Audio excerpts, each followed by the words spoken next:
अमेरिकी राष्ट्रपति ट्रंप ने भारत से सोलर सेल इंपोर्ट पर 126% की ड्यूटी घोषित की है। अमेरिका का मानना है कि भारत में सोलर सेल के उत्पादन पर ज़्यादा सब्सिडी दी जाती है, जिस वजह से अमेरिकी बाजार में अमेरिकी प्रोडक्ट्स के लिए प्रतिस्पर्धा बढ़ती है। अमेरिका ने भारत के अलावा इंडोनेशिया और लाओस से सोलर सेल के इंपोर्ट पर भी ड्यूटी बढ़ाई है। सर, क्या कदम उठाया अमेरिका ने और किन कंपनियों पर इसका असर होगा? देखिए, डोनाल्ड ट्रंप ने एक और टैरिफ शॉक दिया। अगर आप कल परसों की हमारी चर्चा याद करें बोनस पॉइंट में, तो हमने कहा था कि डोनाल्ड ट्रंप लगातार ऐसी कोशिश करेंगे कि दुनिया के देश उनके खिलाफ या उनके टैरिफ के खिलाफ कोई किसी तरीके की व्यूह रचना पेशबंदी ना कर सकें, क्योंकि तमाम देश अलग अलग स्तर पर अब डोनाल्ड ट्रंप को चुनौती देने की कोशिश कर रहे हैं। की नहीं है, होगी कि नहीं होगी पता नहीं, लेकिन चूंकि उनके घरेलू स्तर पर सुप्रीम कोर्ट ने टैरिफ्स के पुराने तरीके को, जो इमरजेंसी पावर वाला तरीका था, उसे नकार दिया था, तो ट्रंप के खिलाफ लामबंदी हो सकती है। और उसे रोकने के लिए डोनाल्ड ट्रंप ने एक बड़ा झटका दिया और सोलर को झटका दिया। और इसके पीछे कई सारे और इससे जुड़े हुए पहलू हैं, जिन्हें हम जानने की कोशिश करते हैं। अमेरिका ने कहा कि भारत, इंडोनेशिया, लाओस से आने वाले सोलर सेल और मॉड्यूल्स पर इनिशियल काउंटर वेलिंग ड्यूटी लगाई गई है। ध्यान दीजिएगा, इनिशियल, प्रिलिमिनरी है, इसे बढ़ाया भी जा सकता है। आरोप यह है कि इन देशों को में सोलर मैन्युफैक्चरिंग को विदेशी सब्सिडी मिलती है। विदेशी की जगह चाइना रख दीजिए इस शब्द को, क्योंकि वहीं के सोलर सेल और तकनीकें और सेल्स भारत में आ रहे हैं। 2025 में इन देशों से अमेरिका का टोटल इंपोर्ट करीब $4.5 बिलियन था, यानी कुल आयात का लगभग 2/3 के आसपास आयात था।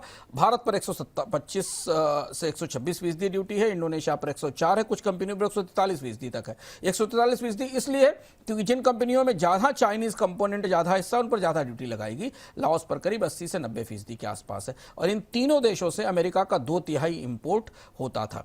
भारत की जो कंपनियां हैं उसमें मुंद्रा सोलर, इस पर सबसे ज्यादा असर पड़ रहा है, 125% की ड्यूटी है। इंडोनेशिया की company PT blue sky solar है और PTREC सोलर है, और लाओस की कंपनी सोलर स्पेस और वसुन लाओस है। इन कंपनियों पर तत्काल सीधे इसका असर पड़ रहा है। सर, आपने चीन का जिक्र किया, तो ये कदम सिर्फ भारत के खिलाफ है या चीन से जुड़ा मामला भी है?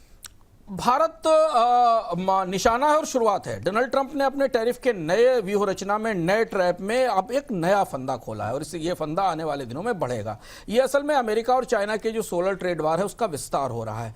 पहले चीन की कंपनियां वियतनाम, कंबोडिया और मलेशिया से अपने एक्सपोर्ट रूट कर रही थी, क्योंकि वहां भारी ड्यूटी लगाई गई चीन पर, और चीन ने इन कंपनियों को इन देशों में स्थापित किया। अब अमेरिका कह रहा है कि प्रोडक्शन शिफ्ट भी सब्सिडी वाला है, यानी जो इन कंपनियों को जो सोलर सेल मिल रहे हैं, सोलर बनाने की तकनीक मिल रही है, उस पर चीन ने भारी सब्सिडी दे रखी है। तो चीन की जो पूरी सोलर सप्लाई चेन है उसे घेरने की रणनीति है। और ये बात ध्यान रखना जरूरी है कि दुनिया में सोलर सेल्स में चीन की मोनोपोली है। ऑलमोस्ट 80 से 90% बाजार और तकनीक चीन के पास है। तो भले ही वो सोलर सेल भारत में मुंद्रा बना रही हो या लाओस या इंडोनेशिया की कंपनियां बना रही हो, तकनीक चीन से ही आती है। तो ये चीन की पूरी सप्लाई चेन को घेरने की कोशिश है, और यहां से शुरुआत है, क्योंकि चीन का कच्चा माल दुनिया के कई देशों में है। और जो चाइना +1 पॉलिसी, जिसकी तमाम चर्चा हम सुनते थे पिछले 2-3 सालों में, डोनाल्ड ट्रंप के पहले कार्यकाल के दौरान 2018 के बाद जो चाइना +1 पॉलिसी थी, और चाइना ने जो अपने मैन्युफैक्चरिंग को दुनिया के अलग अलग देशों में स्थापित किया था, उसके पीछे चीन की अपनी ही सप्लाई चेन थी। उस सप्लाई चेन के कंपोनेंट थे।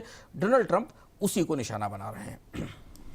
सर, एक और सवाल है कि भारत के निर्यात पर और ट्रेड डील पर जो बातचीत चल रही है, कभी आगे कभी पीछे, उस पर क्या असर होगा इसका? देखिए, 125% ड्यूटी के बाद शुभम, ये मॉड्यूल तो हमें चीन अमेरिका में बिकने लायक नहीं बचे। इनकी तो कॉम्पिटिटिवनेस सब खत्म हो गई, अब इनका कोई मतलब नहीं, और सभी निर्यातक प्रभावित हैं। चिंता इस बात की है कि डोनाल्ड ट्रंप ने, जैसे हमने कहा, कि एक नया थ्रेड खोल दिया है कि अगर किसी देश से आने वाले कंपोनेंट किसी दूसरे देश में असेंबल होते हैं और वो किसी तीसरे देश को निर्यात किए जाते हैं, और इसे अगर इनडायरेक्ट सब्सिडी माना जाता है एक्सपोर्ट को बढ़ाने के लिए या निर्यातों को सस्ता रखने के लिए, अगर ये सिद्धांत स्थापित हो गया, क्योंकि सिद्धांत इससे पहले नहीं था, अगर ये सिद्धांत स्थापित हो गया तो बाकी देश भी इस तरह से काउंटर वेलिंग ड्यूटी और एडिशनल ड्यूटीज लगा सकते हैं, क्योंकि चीन के सस्ते निर्यात से दुनिया के तमाम देश परेशान हैं। हम आपको बताते रहें कि टैरिफ के बाद भी चीन ने अपने यहाँ रिकॉर्ड सरप्लस मेंटेन किया है। दूसरी चीज ये कि ये डोनाल्ड ट्रंप की एक कोशिश है कि अगर आप डील से बाहर निकलने का सोच रहे हैं, अगर आपको लगता है कि अमेरिका के सुप्रीम कोर्ट ने ट्रंप की ताकत कम कर दी है, तो ये लीजिए, हम एक और रास्ता खोल लिया, हमने एक और ट्रैप क्रिएट कर दिया है ताकि डील से बाहर निकलने की कोई कोशिश ना करे, सोचे नहीं, और जो नए टैरिफ लगाए गए हैं उन्हें स्वीकार किया जाए, उन्हें माना जाए। हालांकि भारत की तरफ से संकेत दिया गया कि डील पर बातचीत अभी फिलहाल आने वाले दिनों में होगी, लेकिन ट्रंप लगातार ऐसा करते रहेंगे। जैसा हमने कहा था, उसका ही ये एक तरीके से नमूना है कि उनके पास उनके तरकश में बहुत सारे तीर हैं जो वो धीमे धीमे चलाएंगे। चीन की प्रतिक्रिया सर, और इस पर क्या असर आप देख रहे हैं क्षेत्रीय तौर पर?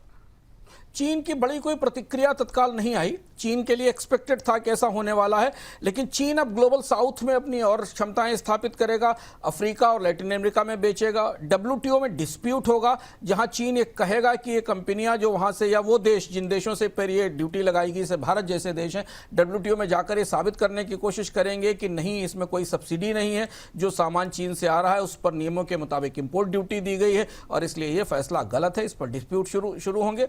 लेकिन भारत और चीन जहां प्रतिस्पर्धा कर रहे हैं, वहां चीन थोड़ा ज्यादा आक्रामक हो सकता है। भारत को बार बार एंटी डंपिंग का और जो ओरिजिन प्रोब्स हैं कि किस ओरिजिन से सामान आया, ये जांच शुरू करनी होगी। और ये डोनाल्ड ट्रंप जैसे वियतनाम के संदर्भ में भी बाकी देशों के संदर्भ में भी ऐसा शुरू कर सकते हैं, जहां वो कच्चे माल की जो रूटिंग है, जो जहां से आ रही है, उसका ओरिजिन क्या है, इसकी जांच पर अब आने वाले दिनों में सख्ती कर सकते हैं। ये जो धारा 301 है, जिसकी तैयारी डोनाल्ड ट्रंप जांच के तहत कर रहे हैं, वो इस पूरी व्यवस्था पर लागू होने का खतरा है, क्योंकि उस जांच के तहत ये जानने की कोशिश की जाएगी कि सामान किसी दूसरे देश में बन रहा है, पर उसका कच्चा माल या उसकी तकनीक चीन से आई हुई है। तो ये जो पूरी रूटिंग है ओरिजिन की, इस पर अब आने वाले दिनों में डोनाल्ड ट्रंप काफी सख्ती करने की कोशिश करेंगे, ताकि वो कोई भी देश उनके इन डील की संधियों से, जो डील की गई हैं, उनसे बगावत ना कर सके, उनसे अलग ना हो सके। तो WTO में नए सिरे से काफी बड़े विवाद पहुंचने की संभावना दिख रही है।